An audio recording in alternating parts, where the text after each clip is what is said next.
Once again, we're pleased to have Mike Hauk from Division 12. And Division 12 is up in the Erie, Pennsylvania area, covers a little bit of New York also.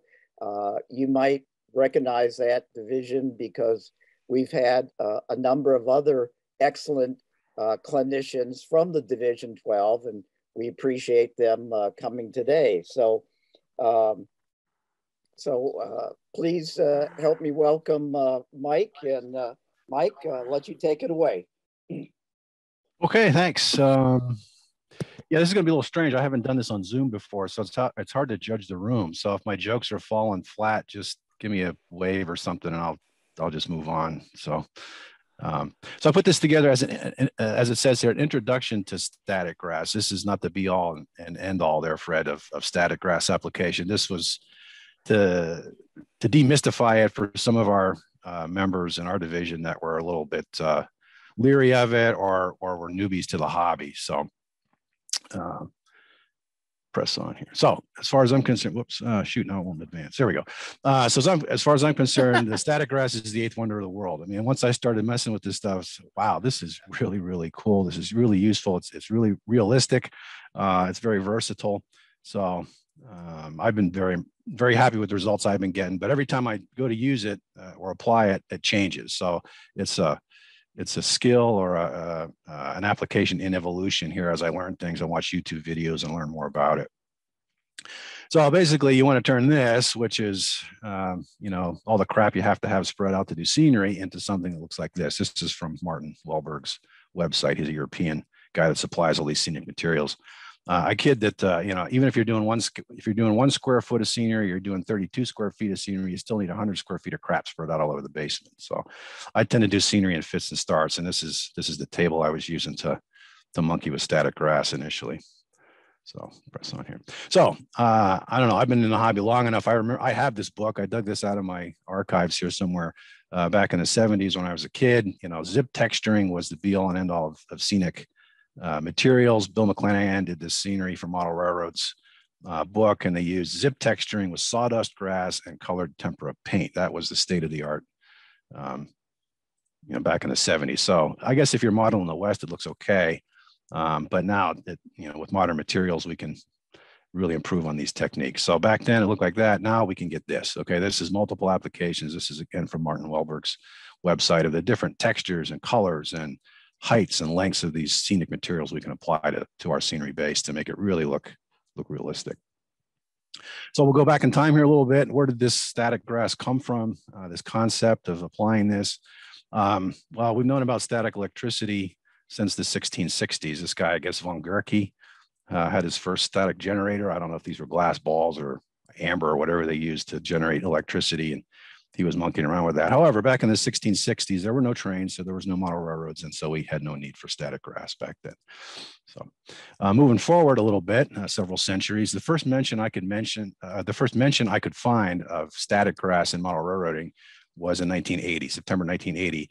This guy, Derek Werner, did an article on using a Wilmshurst electrostatic machine that he got from some scientific supply house, motorized it, and then put together a hopper that would dispense these static fibers.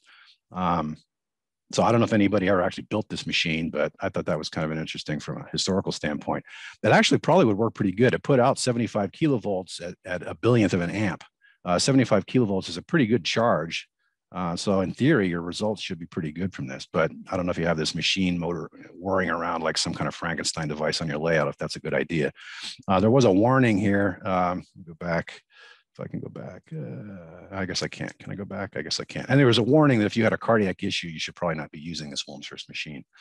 So anyway, the first mention I could find of a commercial static grass applicator was in the May 2005 model railroader. This was a new product development coming from Hauk, a European company, and the price was $83 back in 2005. So not a cheap date, but a useful tool. They now have an updated model of this, but so this has not been around that long. 2005, to my mind, has not been that long ago. So how does it work? How does the physics of this static grass thing work? Kind of a long paragraph here. Basically, we're going to apply a static charge to these static grass fibers, which are basically polyester fibers. We give them a charge. We give the scenery base the opposite charge, and then these static grass fibers travel down the charge gradient and attach themselves to the scenery. Little diagram of how an applicator works. You have a power source. Okay, in this case, a 9-volt battery that goes into an ion generator electronic device that creates the high voltage but low amperage that will drive this machine. One pole of this generator is attached to the screen, a metal screen, and the hopper that contains the static grass fibers. The other pole is attached to the layout surface that sets up the charge gradient and allows the fibers to attach themselves to the layout surface. So the key is this voltage gradient. The higher the voltage gradient, the stronger these grass fibers will stick fast or travel down the charge gradient. The heart of all these machines is this ion generator. These are available on Amazon. You can buy these in other supply houses. They do potentially have a high voltage, like I said, 75 kilovolts. The key is the amperage is very, very, very low. And it also sounds much more dangerous in the German. You know, Verschickt Hochspannung, that sounds really dangerous to me. I don't know. In English, maybe not so much. So a little diagram of how this works. So here's our static grass generator. This is the hopper here. This has a positive charge. This is our the other pole of the device, which is attached either with a pin or a piece of copper wire or something to the layout surface. The brown is our layout surface. We're going to apply a layer of glue or some kind of adhesive here. This white is the adhesive to the surface. Ideally, the ground clip should contact this glue. You want a nice completed circuit here. You want good electrical continuity for this system so that the charge will flow. So we turn it on, we get a negative charge coming down here to the glue surface. Our green grass fibers have a positive charge because they're in the hopper, and they'll travel downhill down this charge gradient and towards the opposite charge on the layout surface. Once they hit the glue, they're stuck. Now, if we didn't put glue on here, these fibers would just circulate back and forth between the layout surface and the hopper, because as they come down, they lose their opposite charge, gain the negative charge of the surface, and now that's the opposite of the hopper. They'll want to go back. But since we have glue here, they're stuck. They can't go back, except the free ends now will stand up straight back towards the hopper, and that's how you get that grass effect, the standing grass effect. A couple different applicators. There's a whole bunch of them out there. Knock, I think, was the first one. I have one of these, the Knock 2 grass thing. RTS, Warworld Scenics, and Amazon, they have a bunch of different things. Heki makes one, Static King makes one. I think Scenic Express, I think, has their own. There's another one called a Flocket Rocket. I have one of those. And again, Warworld Scenics has different sizes of these small applicators. I have one of these small ones for spot applications. So different tools for different jobs, like a lot of other things. So which is the best? Well, that's subjective. They're all different in their own way. As I said, it depends. There's cost. You know, some of these cost more than others. Some of them are more well-made than others. Also, the maximum length of your fibers. If you're using a larger scale, 130 or O scale versus Z scale, obviously the length of your fibers to get a good-looking grass or field or pasture is going to vary depending on the scale you're modeling. How high is the voltage gradient? I think this is the most important thing because this gives that stickability to these grass fibers. So the Knock machine, and this information is hard to find. I had to really dig to get this information, but as best as I can tell, the Knock machine puts out 20 kilovolts. The Grass Tech machine only puts out 4.6 kilovolts. The Flocket Rocket puts out 15 to 20, which is pretty good. The RTS Greenskeepers, they make different models of these, depending on the length of fibers you want to use in them. So the one for fibers up to 6 millimeters max has a 25 kV kilovolt maximal charge gradient. The one for 6 to 8 millimeters maximal height, 35 kV, and then their professional one with 12 to 14 millimeters long fibers goes up to 55 kV. This is a spendy kind of thing here. This is $265 last time I looked, allowing for the conversion to euros. So it depends on what you want to do, how long are the fibers you want to apply, and how far away from the surface do you need to work. You can build your own. There are plans online and places that discuss how to build them, but you don't want to end up like this guy. Okay, so I don't want to end up like this guy. I'm not an electrician. I have no electrical knowledge other than black wire here, red wire here. So I was happy to buy a commercial unit so I didn't electrocute myself. So be careful. As I said, there are plans and circuit diagrams online, but use these at your own risk. Be very careful. So this is out there floating around, and it was a discussion on one of the online groups. So why is this bad? Well, because it's line current with no breaker or no transformer to step down the voltage going directly to the negative iron generator. So this may put out, 20 kilovolts, but instead of having a billionth of a volt of an amp, you might have several thousand amps. And I think a cardiac defibrillator operates in the milliamp range. So you could, in theory, kill yourself with this. So be careful. There's some bad information out there.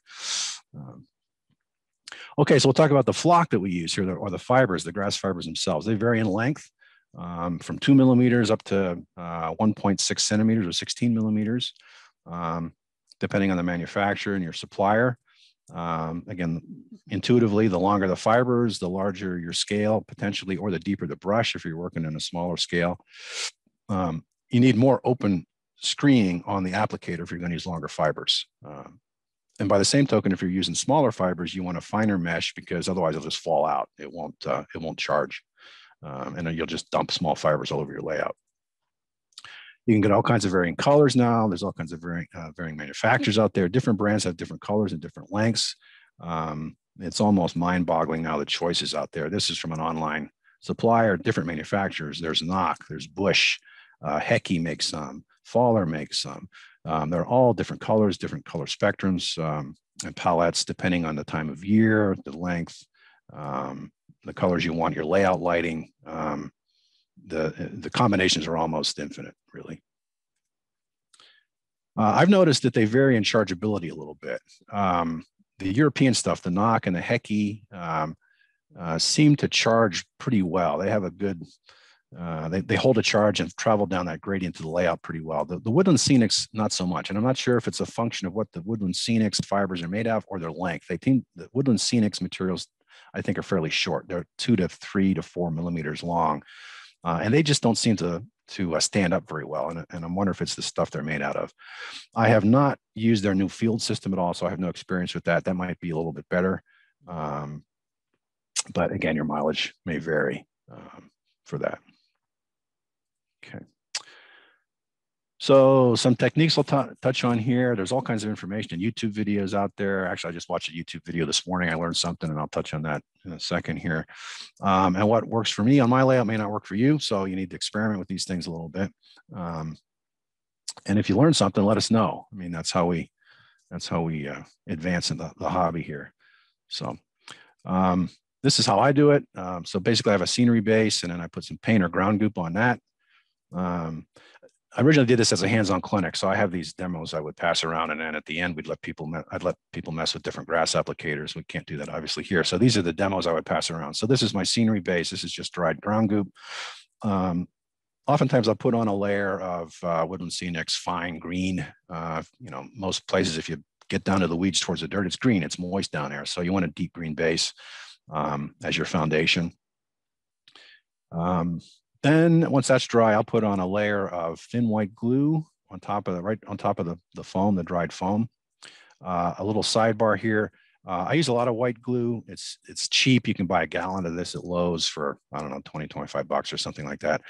It's also removable. If you soak it with water, you can get a plastic scraper and scrape it off if you aren't happy with the results. The matte medium does a good job, but that's expensive, I think, to get good quality stuff. And once it's set, it's more difficult to scrape off. It's difficult to go back and alter what you do. So for the most part, I use white glue.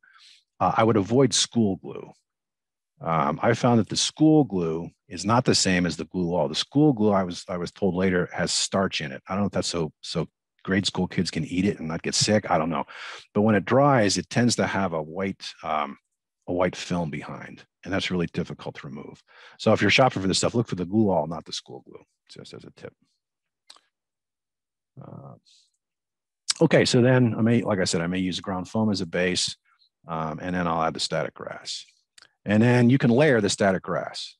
Okay, that's the key. Is not one layer doesn't do it. You want to have multiple layers and textures and stuff to make your scenery look more realistic. So once the static grass is on there, I may or may not let the glue dry, and I'll come back with hairspray and put another application in so the new fibers will attach to the tops of the fibers that are already in place. And I've done up to 3 or 4 layers of static grass, hairspray, more static grass, hairspray, more static grass. And you can alter the colors and the lengths as you do that to get different textures. Hey, Mike. Yes, sir. Russell here. Just before you go on, I was wondering 2 things. What you're calling your ground goop. I know from one of Lou Sassy's clinics that he actually, I think he calls it about the same thing, goop, where he mixes up a bunch of dirt and this and that. But it looked like on your base that you would pass around that in-person clinics that it looks like it's just, you know, like some thick latex paint, or am I wrong there? Yeah, no, I use Lou Sassy's formula. I don't know if I have it handy here, but it's yeah, it's latex paint, white glue, vermiculite, and celluclay. Oh, okay. There's a cellulose-based product that's get mixed in with it. Oh, okay. Yep. And thank you. The other question, yeah. The other question is that I don't know if I missed it real quick, but did you say a thin layer of the white glue? Because one of the things that I've heard about is that why I didn't get a good results is that I used 50-50, you know, Elmer's white glue, and somebody said no, they use the full strength. Yeah, I use about a 50-50 mixture because I just use a cheap paintbrush and paint it on. And because it helps fill in the nooks and crannies. And I think the water helps with the conductivity. So I use a 50-50. Okay.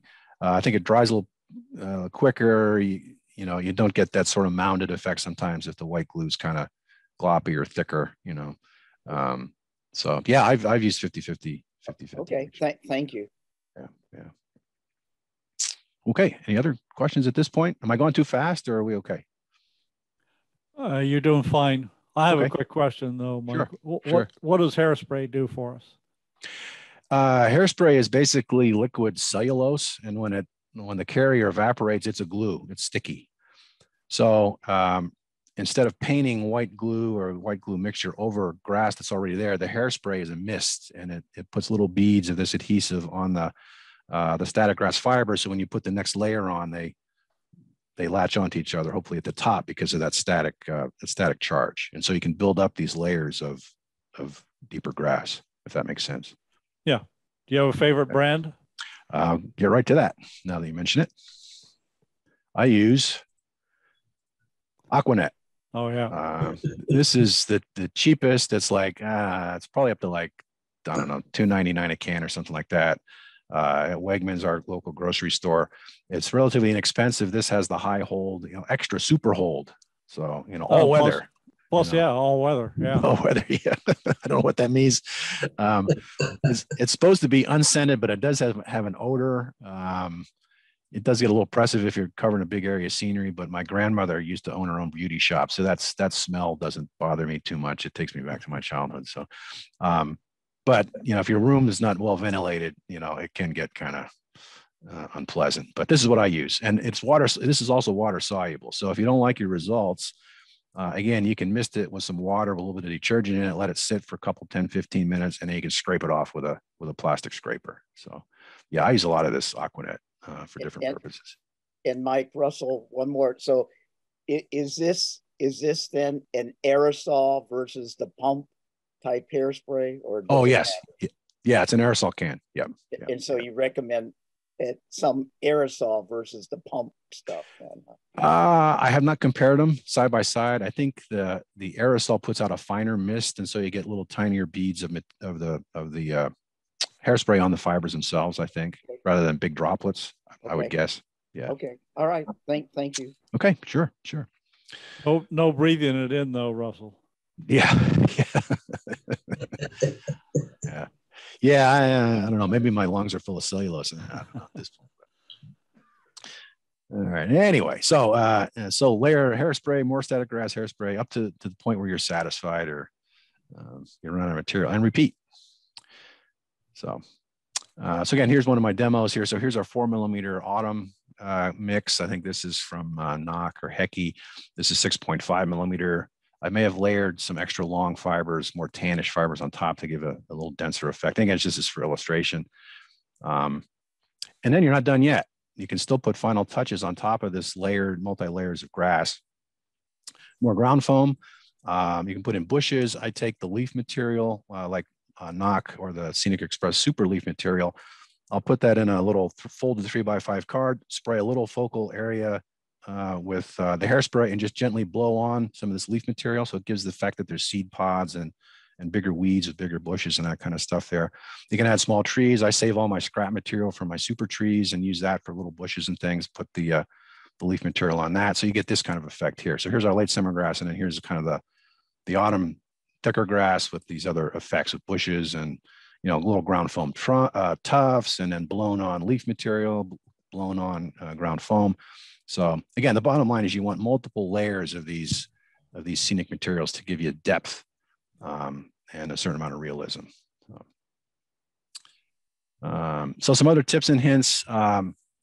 I try to use a fresh battery. If I'm putting down static grass, use a fresh battery right out of the box. You want to keep good electrical continuity.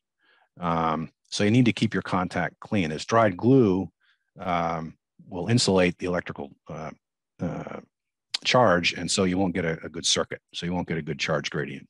So I use a T-pin or just a bare copper wire and keep that polished up with some sandpaper on here. You want good contact because wherever there's a contact, you'll get glue and hairspray and that kind of stuff. You want to keep those areas clean so you keep good electrical continuity.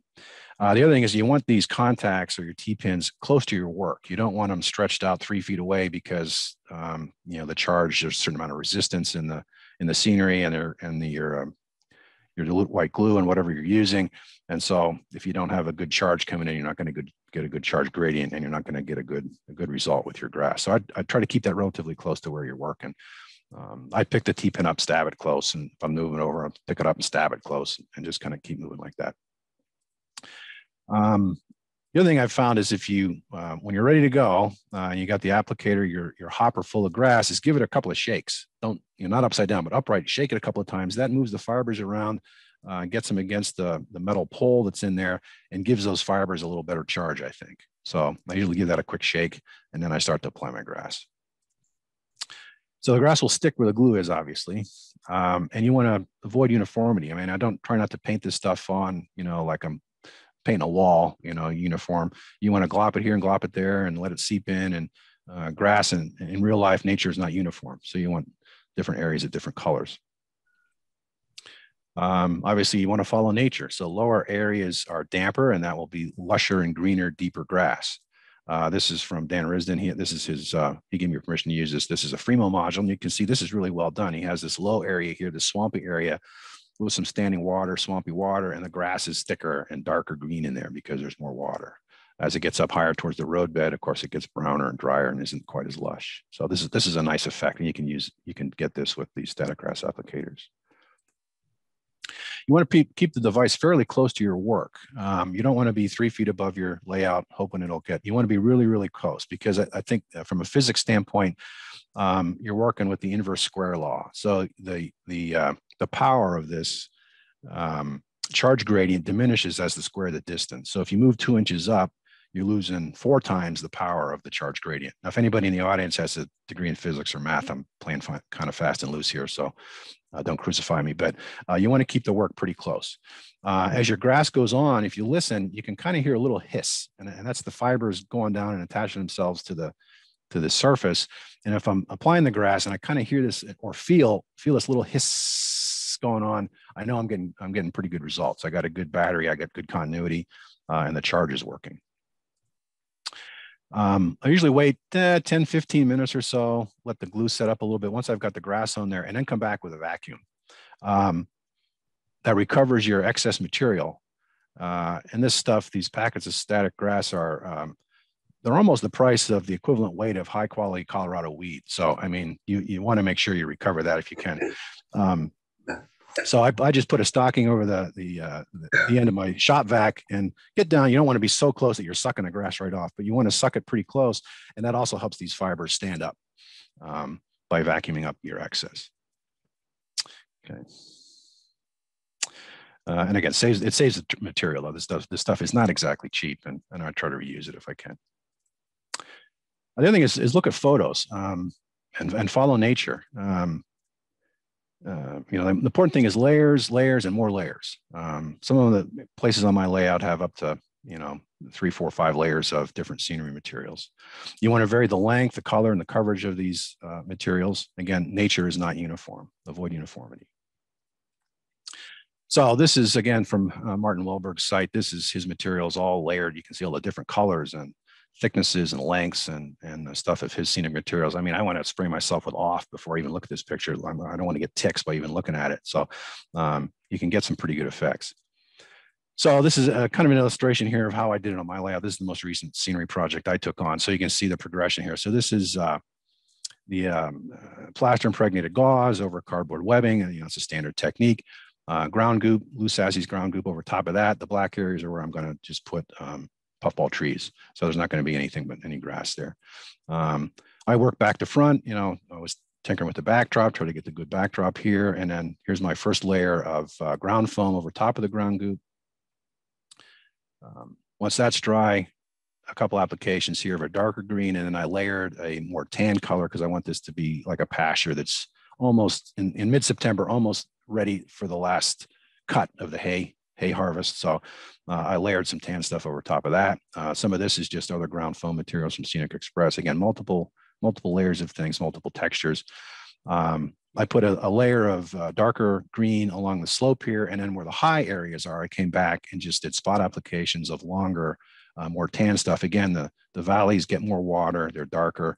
The lighter areas are higher and drier, and so the grass tends to dry out there sooner than the low-lying areas, and that gives you a nice three-dimensional effect there too. So there's the final result. Again, final effects. There's some scrap super tree material in here. There's some ground foam, the polyfiber from Woodland Scenics. I stretch that. I'll hit that with hairspray and just blow leaf material on that to give you the effect of some low-lying bushes. So avoid uniformity. That's the main thing.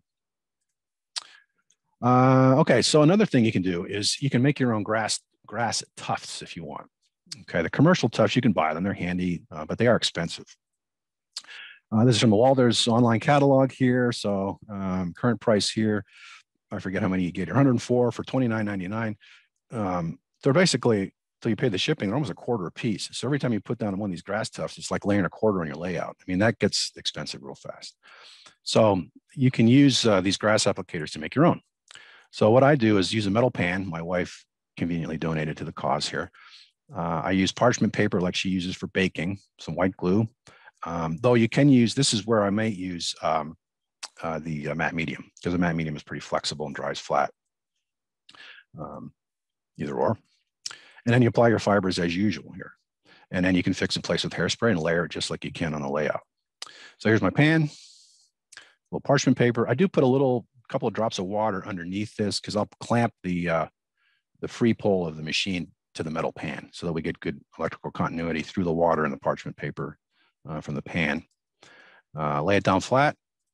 I'll just dot some areas of glue. Now here I'll either use the full strength white glue or I'll use matte medium. Just put these dots down. Hit it with the static grass applicator. Let them dry. And then you shake off the excess. Now you have your pre-made, they're not even tufts. You can make strips of these things. And they peel right off the parchment paper. You can trim them with a little pair of scissors, lay them down in between buildings, in the gauge of the track if you want weed grown track. Again, doing this, the white glue is a little bit brittle. The matte medium is a little more flexible. So when doing this, I think when I do this in the future, I'm going to use the matte medium because it is a little more flexible. And then you peel it off and trim it as needed. Apply it with a little white glue or a little matte medium to your scenery surface. This morning, I just watched a video from a guy. It's Boomer Dioramas Right-of-Way Modeling Part 2. If you want to look at that.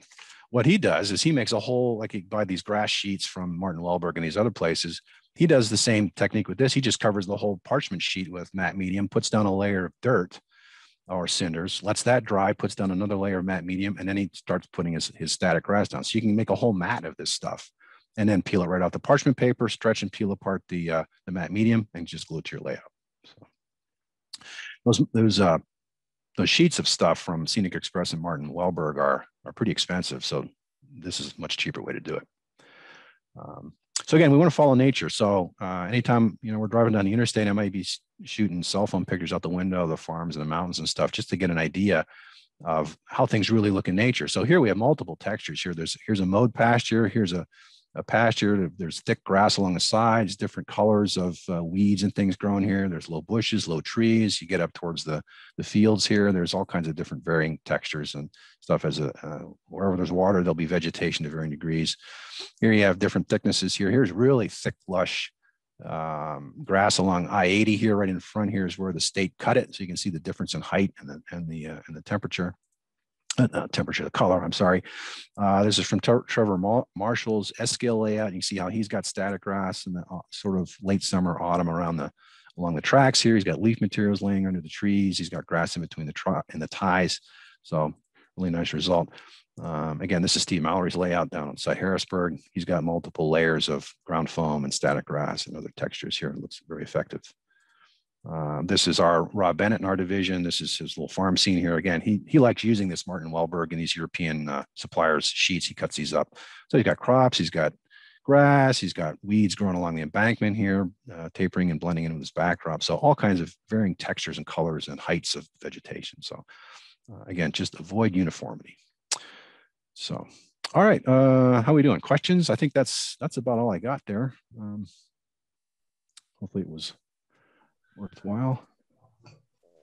And Mike, thank you very much for your time today. We sure appreciate that. Was a real fun clinic, and I think we all learned a lot from it.